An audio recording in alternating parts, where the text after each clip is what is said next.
So here's what nobody tells you about pain. It's not the problem. Your interpretation of it is. Two people go through the identical crisis. One becomes bitter, one becomes better. Two people face the same loss. One stops, one transforms. Two people carry the same wound. One broadcasts it forever, one converts it into fuel. The pain was the same, the outcome was different, and the only variable was the decision they made about what that pain meant and what authority it would have over their future. If you're listening to me right now and you're hurting, good. That means you're still alive. That means you still have nerves that can feel.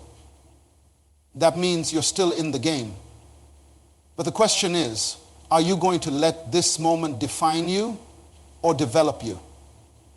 Because I promise you, 5 years from now, this will either be your excuse or your testimony. You know what separates the person who makes it from the person who doesn't? It's not talent. It's not opportunity. It's not even luck. It's the ability to take a hit and keep moving. To bleed internally and still show up externally. To carry weight that would crush most people and make it look effortless.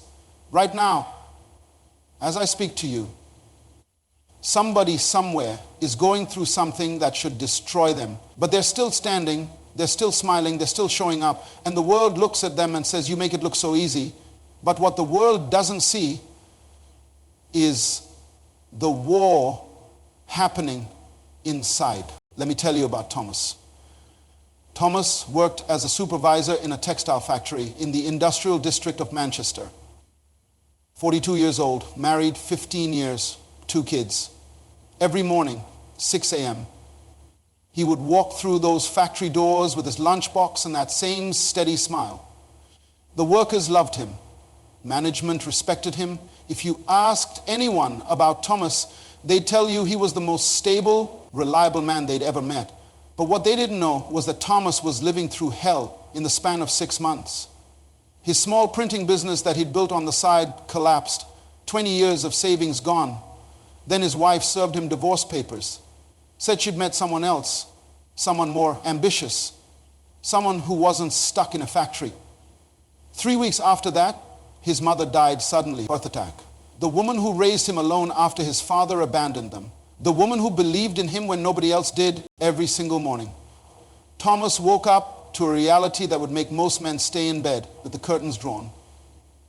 Every single morning. His chest felt like someone was standing on it.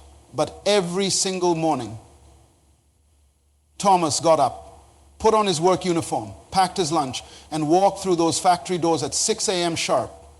Same smile, same steady presence. The workers didn't know. Management didn't know. Nobody knew. Until one day, a young apprentice named Colin asked him during lunch break, Thomas, how do you do it? How are you always so calm, so together?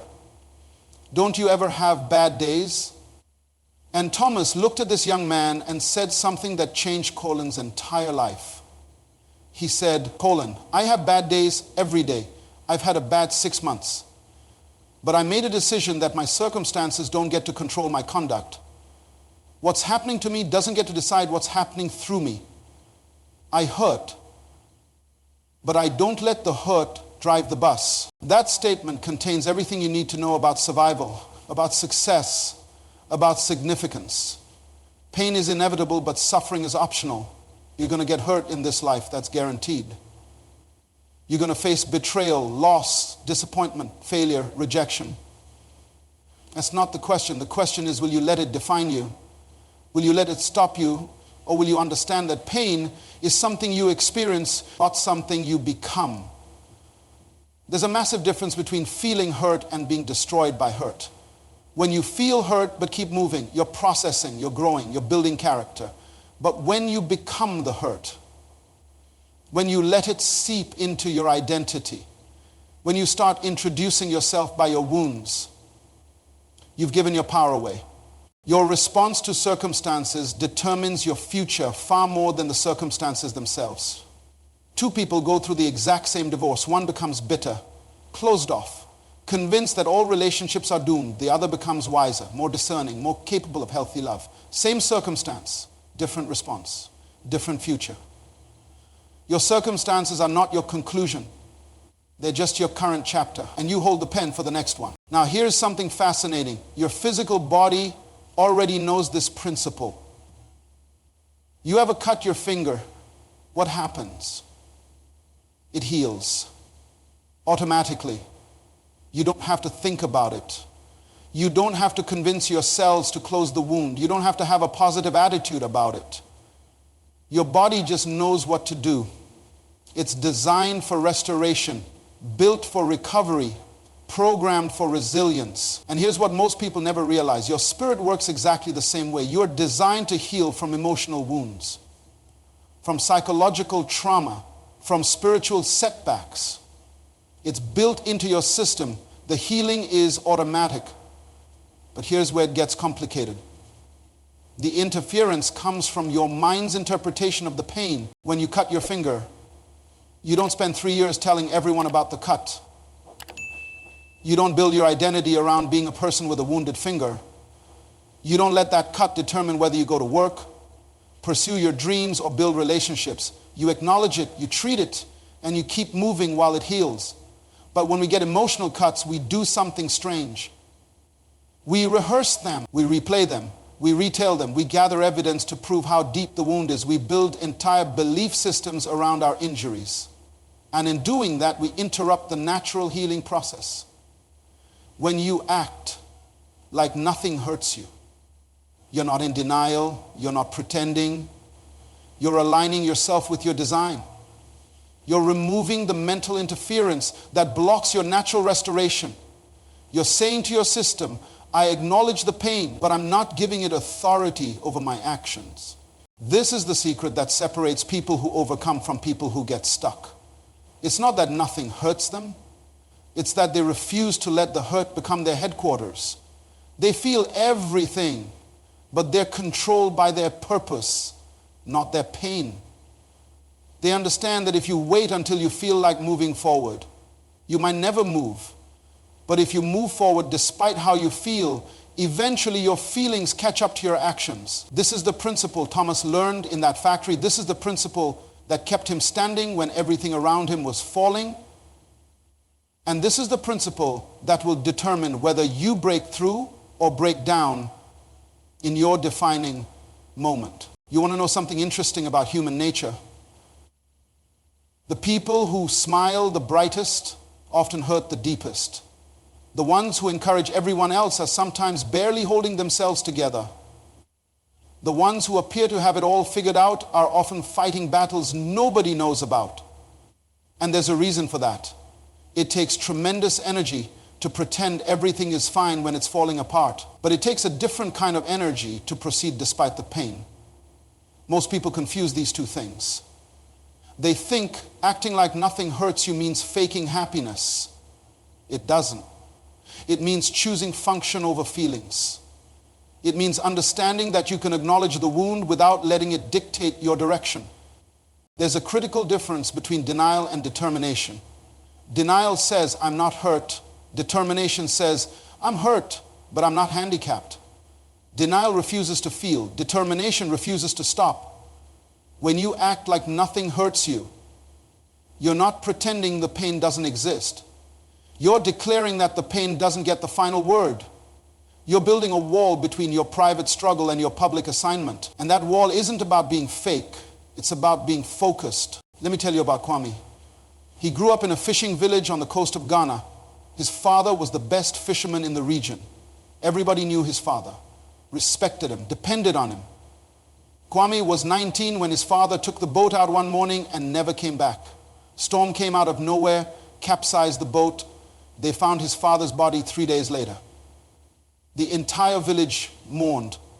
But here's what nobody expected. The very next morning, before the sun came up, Kwame walked down to the dock, got into his father's boat, and went out to sea. Same waters that took his father, less than 12 hours after they pulled his father's body from that ocean. The whole village gathered on the shore watching. Some thought he was crazy with grief. Some thought he was being disrespectful. His own relatives tried to stop him. But Kwami went anyway. You know what his mother told him the night before? She said, son, the sea didn't kill your father. The sea was just being the sea. Storms come, waves rise. That's nature. Your father knew the risks and he went anyway because feeding this village was bigger than his fear. Tomorrow morning, this village will be watching you, not to see if you cry. They already know you're hurting. They'll be watching to see if you're defeated. If you stay on shore, fear wins. If you go out there, your father's legacy continues. You don't have to stop feeling to start fishing. That morning, Kwami caught more fish than he'd caught in months. Not because he was skilled, not because the waters were generous, but because while everyone else was paralyzed by the tragedy, he was moving through it. And here's what happened over the next 10 years. Kwami built the largest fishing company in the entire region, employed over 200 people, trained young fishermen, invested in better boats, better equipment. His company feeds thousands of families. But none of that would exist if he had waited until the pain went away before he picked up the nets. Kwami taught me something profound. Motion creates emotion, not the other way around. We've been taught backwards. We think we need to feel motivated before we act. We think we need to feel healed before we move forward. We think we need to feel confident before we take the risk. But that's not how breakthrough works. You act first. You move first. You do the thing while you're still afraid, still hurting, still uncertain. And somewhere in the motion, the emotion shifts. Somewhere in the doing, the feeling follows. Your feelings are real, but they're not reliable. They're real in the sense that you genuinely experience them, but they're not reliable in the sense that they don't tell you the truth about what you're capable of. Your emotions are like weather. They change, they pass, they shift with circumstances. And just like you don't cancel your entire life because it's raining, you don't cancel your destiny because you're feeling low. Your emotions are meant to be servants, not masters. They're supposed to inform you, not control you. But somewhere along the way, we gave our feelings the driver's seat. We made them the boss. And now we're stuck, waiting for permission from our emotions to do what we're called to do. There's a dangerous modern idea that emotional honesty means emotional obedience, that being authentic means doing whatever you feel. But that's not authenticity. That's immaturity. Real maturity is feeling everything and still choosing what's right over what's easy. Real strength is saying, I feel like quitting, but I'm not going to. Real courage is acknowledging the fear and walking forward anyway. When you act despite how you feel, you're not being fake, you're being free. Free from the tyranny of emotions that would keep you stuck forever. Here's how you need to start seeing pain. It's information, not a destination. Pain tells you where you are, it doesn't tell you where you're going. It's data, it's feedback. It says something here needs attention. But it doesn't say stop everything and never try again. When your muscles hurt after a workout, that pain is information. It tells you you're growing stronger. When your heart hurts after a loss, that pain is information. It tells you you're still alive, still capable of feeling, still human. But neither pain says quit. The transformation from victim to victor happens entirely in how you interpret what you're going through. A victim says, this happened to me and I'm destroyed. A victor says, this happened to me and I'm being developed. Same situation, different interpretation, different outcome. Your pain is either going to be the weight that sinks you or the fuel that launches you. And that choice is yours alone. And let me tell you about a principle that will change everything for you. When everything in you wants to quit, when every fiber of your being is screaming stop, when the pressure is so intense you can barely breathe, that is precisely the moment you must continue, not in spite of the difficulty, but because of it. You see, there's a physics to breakthrough that most people never understand. Maximum pressure comes right before the break. The darkest hour is just before dawn. The hardest push is the last one before the baby comes. And most people quit one step before their miracle because they interpret intensity as a sign they're going wrong. When actually it's a sign they're going through. Think about it. When you're trying to break through a wall, when does it require the most force? Right at the point of breakthrough. The wall doesn't get easier as you get closer to breaking it. It gets harder.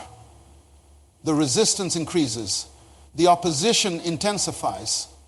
And if you don't understand this principle, you'll think the increased difficulty means you should stop. You'll think the added pressure means you're on the wrong path. But the truth is exactly opposite. The increased resistance often means you're closer than you've ever been. The enemy of your destiny doesn't fight you when you're far from your purpose. He fights you when you're about to walk into it. I've watched so many people give up right at the edge of their transformation. Right when they were about to break through financially. They quit the business. Right when they're about to understand the subject, they dropped out of school. Right when the relationship was about to turn around, they filed for divorce. Right when their body was about to transform, they stopped going to the gym. And you know what they all said? It was too hard, it wasn't working, I gave it my best shot. But what they really did was misread the moment. They thought the intensity meant failure. They didn't realize they were in labor. And you don't stop pushing when you're in labor just because it hurts. You push harder because the pain means something's about to be born. Let me tell you about Yuki. She was a concert pianist in Tokyo. 26 years old, trained since she was 4, performed in concert halls across Asia and Europe. Piano wasn't just what she did, it was who she was. Every memory she had involved music. Every dream she carried involved stages and symphonies. Then one day, she started noticing something wrong. Sounds became muffled. She had to strain to hear conversations. She went to the doctor thinking it was a simple infection.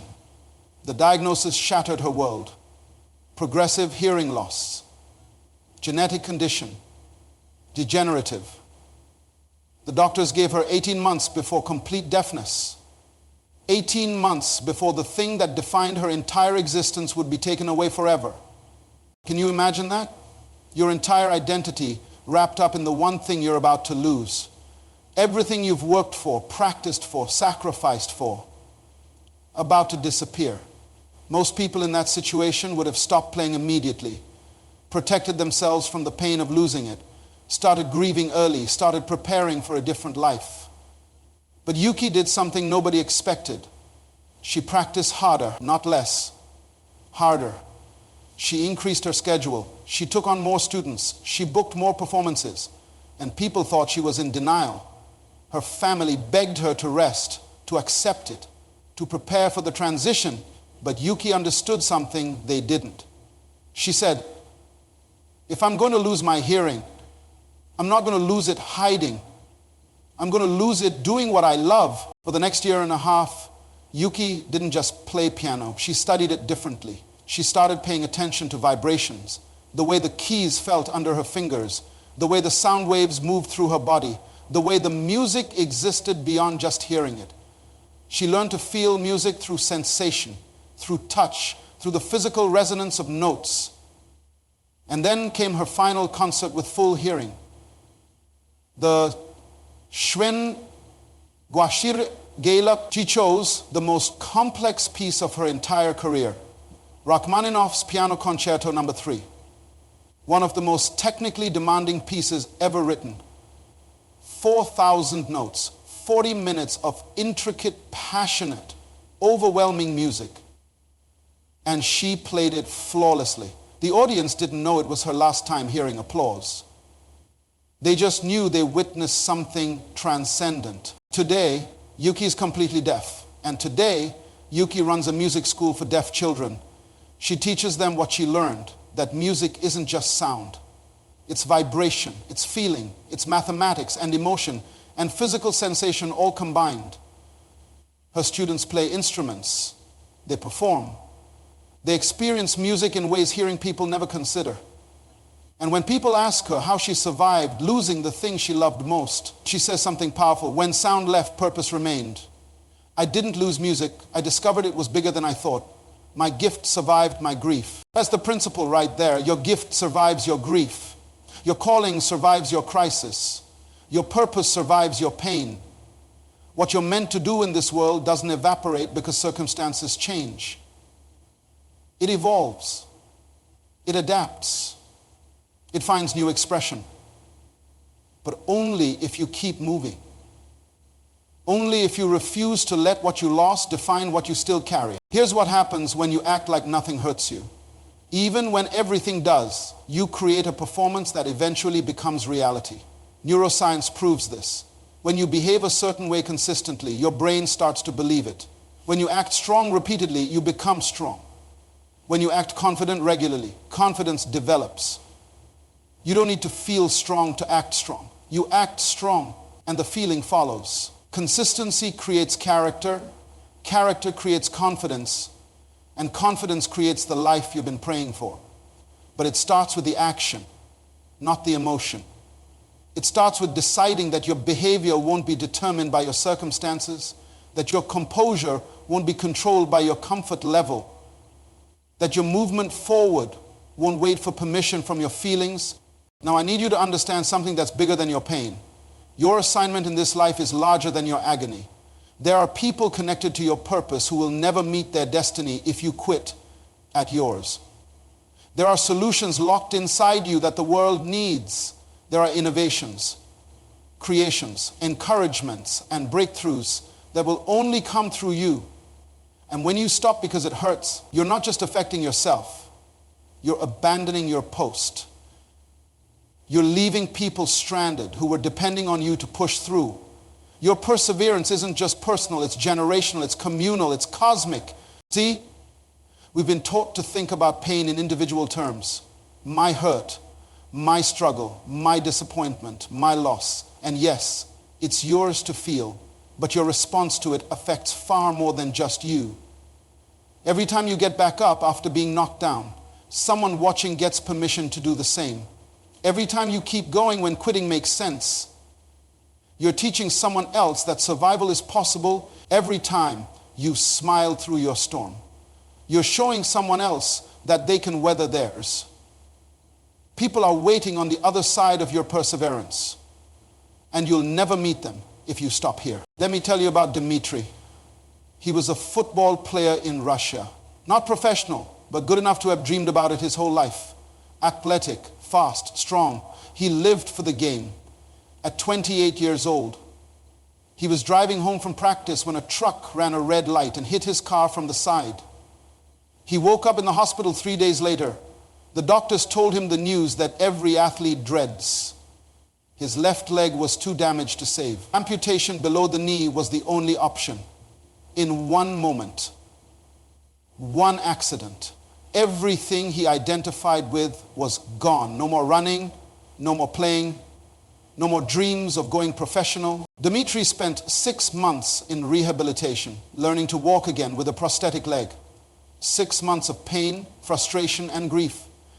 6 months of watching his former teammates practice while he struggled to take 10 steps without falling. Everyone expected him to disappear, to fade into the background, to spend years recovering emotionally from what he had lost physically. But Dmitri had been coaching youth football on weekends before the accident. It was something he did for extra money, nothing serious. But during those 6 months of recovery, he kept thinking about those kids, kept thinking about the season starting, kept thinking about who would train them. So one morning, 7 months after the accident, Dmitri showed up at the youth football field on crutches. The kids stopped playing and stared. Parents on the sidelines whispered. Some looked away, uncomfortable. Everyone knew what happened. Everyone expected him to give some speech about moving on, about finding someone else to coach them, about how sorry he was that he couldn't continue. But Dmitri didn't say any of that. He looked at those kids and said, "Speed is in the mind before it's in the legs. Power is in the will before it's in the muscle. If you want to be great at this game, you need to learn that your body follows your decisions, not the other way around. Now let's get to work for the next 3 years. Dmitri coached that youth team on crutches.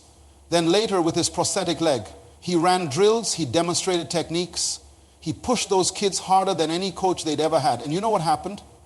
That team won 3 regional championships in a row. 3. Kids who'd never won anything suddenly became champions. And when reporters asked the players what made the difference, one 15-year-old kid said something profound. Coach Dmitri taught us that excuses are easy and excellence is hard. We watched him do more on one leg than most people do on 2. After a while, we forgot about his disability. We just saw his dedication. That's the principle. What you don't give power to loses power over you. Dmitri could have spent the rest of his life talking about his accident, his loss, his limitation. He could have made his missing leg the center of his identity, but he refused to give it that authority. He acknowledged it, adapted to it, and kept moving. And in doing that, he didn't just save his own life. He shaped dozens of young lives. He shaped dozens of young. Those kids learned more about resilience from watching him coach than they ever learned about football. Some of them are adults now, some of them are coaches themselves. And they all carry the lesson they learned from a man who refused to let what he lost define what he could still give. Your children are watching how you handle hardship. Your colleagues are learning from your composure. Your friends are studying your response to crisis. Your siblings are measuring their own strength against yours. You think your struggle is private, but it's not. It's being witnessed, it's being recorded in the minds and hearts of everyone around you. And your strength, your decision to act like nothing hurts you, even when everything does, gives other people permission to be strong too. You're not just surviving, you're teaching, you're modeling, you're mentoring through your method of handling pain. Here's the final truth I need you to carry with you. Pain passes, but purpose remains. 5 years from now, this thing that's crushing you right now will be a memory. It will be a story you tell. It will be a chapter in your testimony. But the character you build during this season will be permanent. The strength you develop in this struggle will be forever. The resilience you forge in this fire will carry you through every future battle. Every champion has scars that nobody sees. Every successful person has survived something that should have stopped them. Every person living their purpose has a graveyard of pain behind them that they had to walk through to get where they are. This is your defining moment. Not when everything was easy, not when the path was clear, not when success was guaranteed right now, right here. When it hurts, when it's hard, when quitting makes logical sense. This is when you discover what you're made of. This is when you decide who you're going to become. Starting today, you walk differently. Not because the pain disappeared, not because circumstances changed, not because somebody rescued you, but because you decided that what hurt you doesn't get to define you. You're stronger than what wounded you. Your future is bigger than your past. Your purpose is greater than your pain. Act like nothing hurts you, not because nothing does, but because nothing can stop what you're meant to become. The pain is temporary, the purpose is eternal, and you were built for this moment. Now get up and prove it.